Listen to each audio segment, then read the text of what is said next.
It's a great pleasure for me to introduce to you a great friend and a wonderful patriot, Bob Adelmann.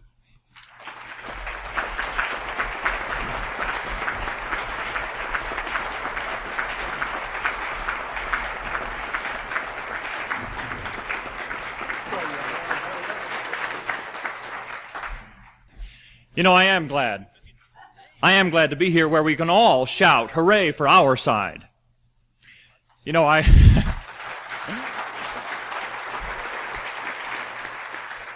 gave a talk down at the Colorado Springs Downtown Rotary Club, and I had a chance to meet a man who was visiting from Coventry. He had an accent you could slice with a knife.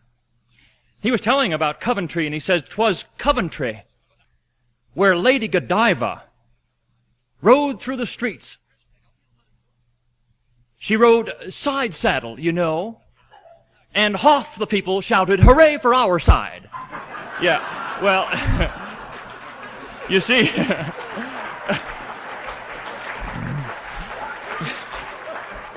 well, you see here, don't you see, we can all say, "Hooray for our side," and I'm for it, see.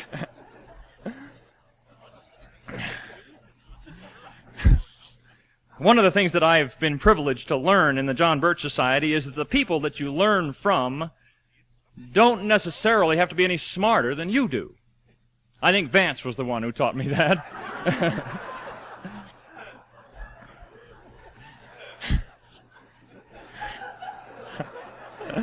Jeez.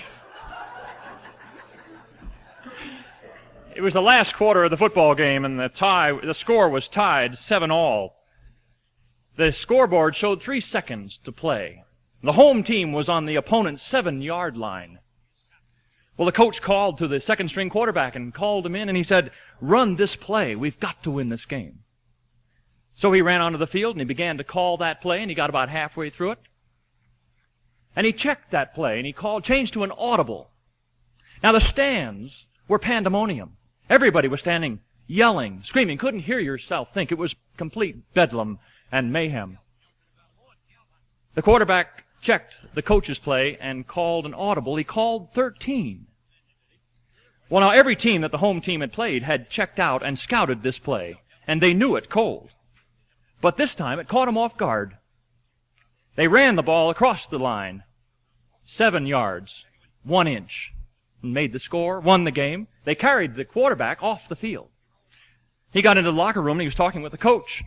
And the coach said, "Why did you check my play and go to an audible and call 13? He said, "You know every team we've ever played has scouted that play. If they know nothing about us, they know our play 13. Now, you were lucky and you ran it and it won. It worked. Won the game. But why did you call 13? Quarterback kind of got a funny smile on his face, and he said, "Well, I was looking over the defense." He said, "You know, they had a linebacker on the right side. He was so big he couldn't even bend over. He was just standing there, 260 pounds if he weighed an ounce, and his number was 6. And I looked over in the left flat, and they had a linebacker over there, and he was so big he was sort of about half bent over, about 235 pounds, and his number was 8. Well, that was my cue. 8 and 6 is 13, called 13, ran the play, and won the game. Well, the coach said, "This is an educational institution." Primarily, and he said, "If the newspaper men get a hold of you, you don't tell them how it is that you got to 13, because as you well know, 8 and 6 is 14. And this kid said, "Isn't that something, Coach?" He said, "If I was as smart as you, we would have lost that game."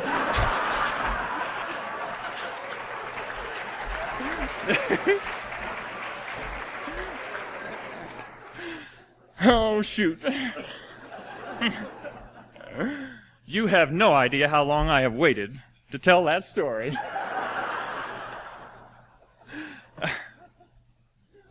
Well, I'm an economist. I'm a curbstone economist. I graduated from Cornell as a Keynesian, and then came out into the real world and found out that I hadn't learned anything. And then so I call myself a curbstone economist, and I'm still reading and learning and managing to reduce my ignorance about all I can do. But I'm not here to talk about the economy or silver or gold or the future in the monetary sense. We're talking about America's future, and I mean people. And I mean especially young people. Besides, being an economist, you don't want to hear from me anyway, because in the word economist is the word con. And so you don't want to hear what I have to say about the future in that regard anyway. But what I'd like to do is to talk to you just briefly, with your permission, about some of the things that happen in our youth program through the John Birch Society, and see if maybe perhaps I can't get you as excited about it as I am. You know the history of the camps. We started in 1970 with our fingers crossed, and we had about 80 people at the camp. And it was so successful that we began to get some calls asking to have an adult camp. The parents wanted to know, where couldn't we get this condensed kind of thing? Couldn't we just issue a bottle of plasma, you see, and just take it intravenously, or go to one of these camps? Well, last year we had 8 camps, and this year we're planning to have 9, and we expect to reach 1,000 people with the truth this summer.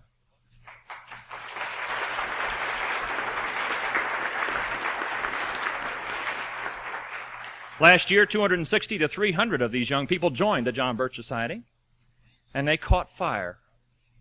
Now, let me just tell you a little bit about my experience. I am the world's greatest expert on what happened to me. So I can tell you what happened in Durango, at least is how it looked out from my point of view. I was asked to go down and be a counselor and take 6 of the young people in Colorado Springs down there, none of whom were members. Now, this was the last week in August, and it was 1 week before school was to begin. And I stopped by and picked up 2 sisters, one of whom was in tears, not wanting to go. Her mother said, "You go or you don't eat." I mean, this is it, you know. Well, she was upset. She'd been at other camps all that summer, and she hadn't seen her boyfriend, and school was going to start in a week, and she had a lot of reasons why not to go to Durango, especially for the John Birch Society. So she was upset, and it was a very long, quiet trip down to Durango. And when we got back, less than a week later, as we pulled into her driveway, you know what she said? She said, "I can hardly wait to get to church in the morning so I can start birching my teacher." Now, in case you missed it, something happened between the Sunday when I picked her up and the Saturday when I dropped her off. And something happened. I'm going to try to explain it. You know, the psychiatrists have an expression, they have a long term for it, and I like the short one. When somebody sees the light for the first time, they begin to see the pieces putting together. They have some information here and some there, but they're not able to tie it together. And then all of a sudden, a flash of inspiration comes along, and they say, "Aha! I got it. I understand." And that whole week at Durango was just filled with ahas by the young people, putting the pieces together. Now, we had a lot of fun down there, and we had the hippies and the cowboys, and we had a football game we were not going to talk too much about. We did have some fun. We had a lot of questions and answer sessions, and we had some singing around the campfire. I don't want to go into that in too much detail. Alan Stang is here, and I certainly wouldn't want to embarrass him excessively. But, I mean, it isn't all work. We had a lot of fun. But these people got with it in less than a week. And in fact, it's managed to stay with them all through the year. Now, the school, despite the best efforts of the schools to turn them off, why, we had Charlie Smith in here just a couple of months ago. We ordered 10,000 flyers that we thought we could somehow maybe persuade the youth chapter to get rid of in some way. And about 3 weeks before the speech, we discovered we'd run out. We needed another 20,000. I don't know what these kids did with them. I think they ate them. But they got rid of them. We had the biggest turnout we've had for anybody here in Colorado Springs, and we had 10 people join, and my hat's off to Charlie Smith for that. It was the people that came out as a result of the Birch Society youth chapter getting with it and staying on fire, all the way from Durango.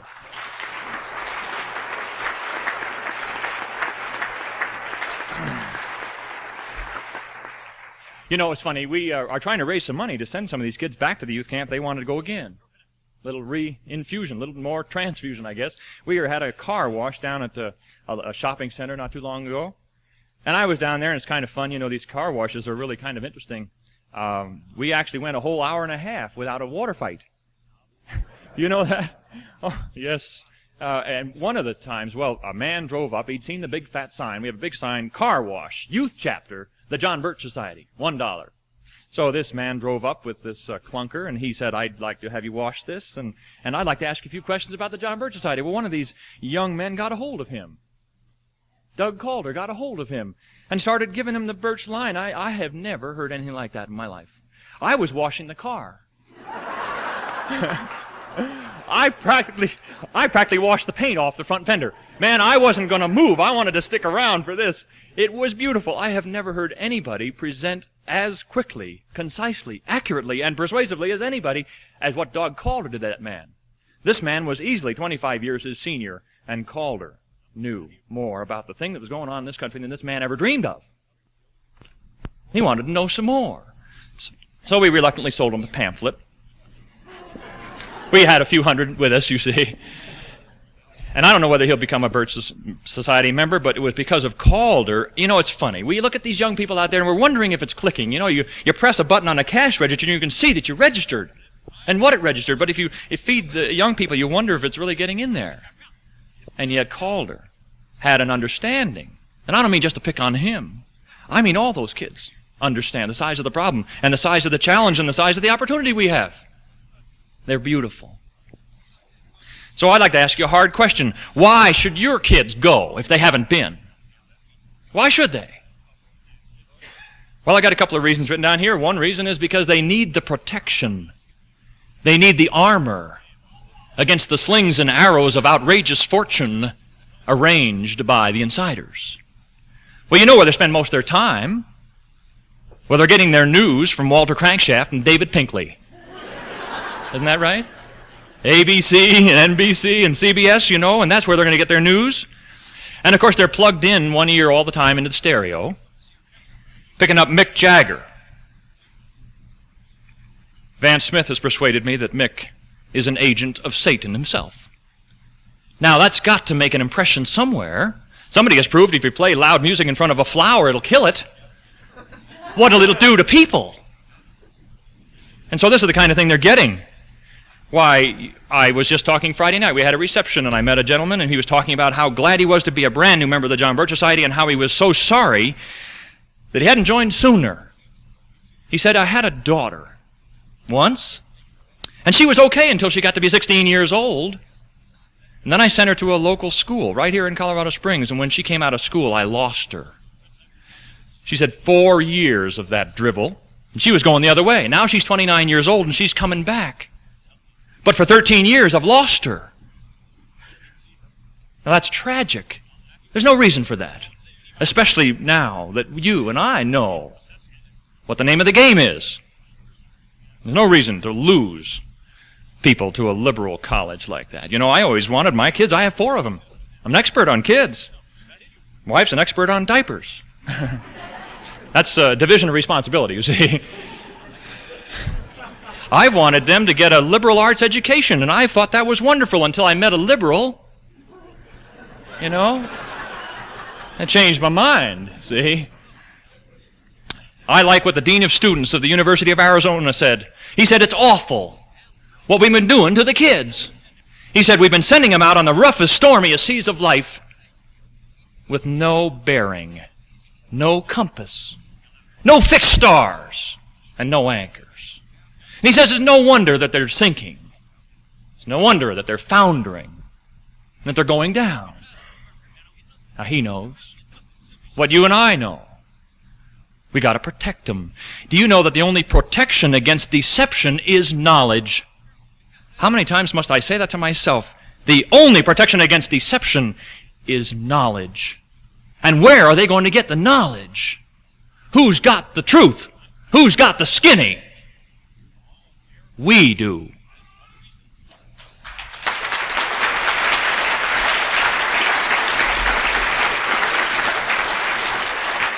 You know, I get so tired of the people who think that just because you're born in America, you understand Americanism. That's true. There are a lot of people who think that. Just because we're born here, we somehow absorb it by osmosis, that we are Americanists simply because we're born here. Now, do you know it's a scientific fact that nobody is preconditioned to learn any kind of ism over one other kind? They've got to be trained.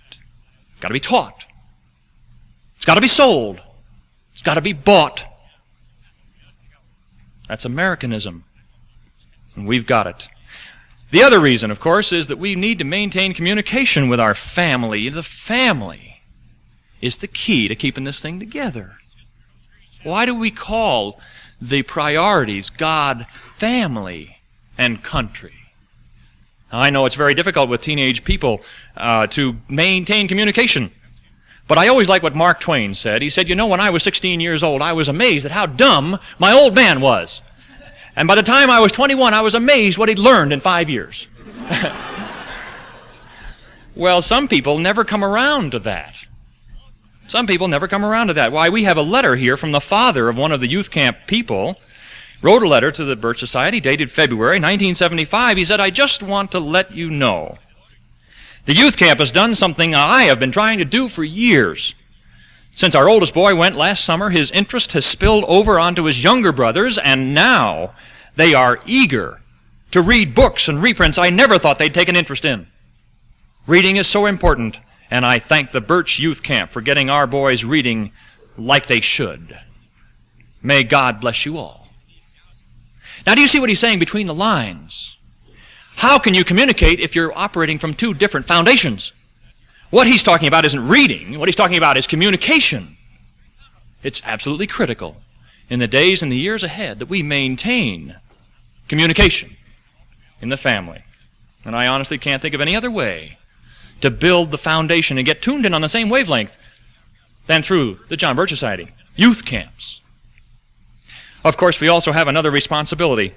I'm not here to remind anybody of their responsibilities. They wouldn't be here. You wouldn't be here if you didn't know your responsibility. Why, out here on the book table there's a sign that says, to be born free is an accident. To live free is a responsibility. To die free is an obligation. Why, Mr. Welch has pointed out time and again that we are not owners of this here system in fee simple. We are merely tenants for life. We have a life estate in this thing. And so it's our responsibility not only to receive it and preserve it and pass it on, but to improve upon it as best we know how. So we have an opportunity and we have an obligation to expose the conspiracy. And the thing we use, of course, is truth. And that's all the John Birch Society is. Now, I'm not, I feel funny standing here telling you these things. You already know that. I don't have to do that. I don't have to stand here and say these things. But there is one thing I'll remind you of, is that truth, crashed to earth, won't get up again by itself. You've got to help it.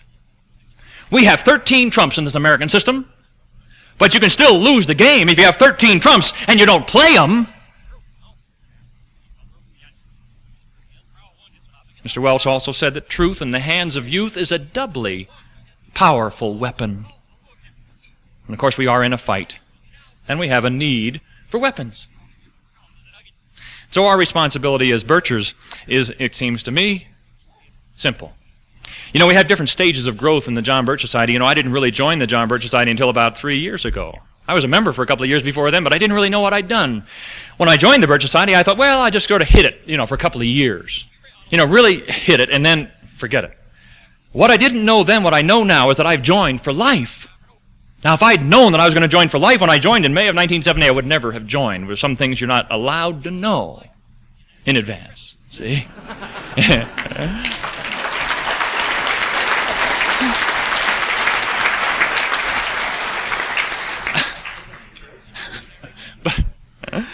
But if there are stages in growth, there are some Birchers with a small b. They actually join the Birch Society in a weak moment, and they will actually admit that they're a member in private if somebody asks them. Yeah, I sort of got caught, and it's only $2 a month, and I think it's okay, but I'm sort of a secret Bircher. I'm a member of the home chapter, and we don't have meetings, and that's where I am. But I'm not talking to anybody like that here today. And if I am, I want to ask you what you're doing here. Now, if you are a Bircher with a capital B, I want to know why your kids aren't going to the youth camp. Because you've got a responsibility. If we're going to preserve the system, who is the beneficiary of the system? Our young people. Your kids and mine. So I'm just reminding you of these things. I had such fun down in Durango. I'll tell you, we had a ball. After I got home, Saturday or Sunday, and I'd washed off all my whites. You can't believe how dirty they get. Man, oh man, playing football, and so on. I got home, and Monday, the mail came, and I got a check. It was unbelievable. I got a check from the John Birch Society for $250. I couldn't believe it. I didn't know what that was. I thought a mistake had been made, and what the heck was I getting that for? So I called Joe Merton long distance, collect. And I said, hey, what is this? What is this for? Is this a mistake, He said, well, you just came back from the youth camp. We pay you $250 to go down there and be counselor. And I said, I didn't know that. He said, you weren't listening, dummy. I said, I'd pay you $250 to go down there again. He said, we can arrange it. That was an outstanding experience in my life. In fact, I'm going to go to 2 summer camps this summer as a counselor. If they didn't want me as a counselor, I'd go as a speaker. And if they didn't want me as a speaker, I'd go as a student. And if I didn't go as a student, well, I'd go there to collect the garbage, just to hang around, see? This stuff is exciting. Now, is there any reason in the world why your kids don't deserve at least as much as that? And so in closing, may I suggest that you make them a gift of something that they can use forever? Whether they be your kids or my kids or somebody else's kids, you give them commitment. Why, here's another letter. Now, this is from one of the students, one of the kids that went to one of these camps. Now, this is an amazing letter. Gentlemen, I know that this is a little late for you to be receiving mail about the JBS summer youth camps, but I thought I'd tell you how I felt about our Michigan camp, along with applying for a life membership for myself and the John Birch Society. Now, the average age of these kids is only between 14 and 18 years old. And you also know what a life membership costs. Because it was that 1 week in the Michigan camp that made me decide to be a Bircher for life. I know I was a member before, but I left that camp with 10 times the knowledge, 100 times more enthusiasm and optimism, and 1,000 times higher morale than when I went in. And so I am very grateful to you dedicated workers in Belmont and to your hardworking corps of speakers and staff that made the Michigan camp a success. Anyway, please accept my money order for $500 as my first payment for a life membership. The second payment will be forthcoming as I work in my pa's junkyard, and it always does pretty well during recessions like the present one.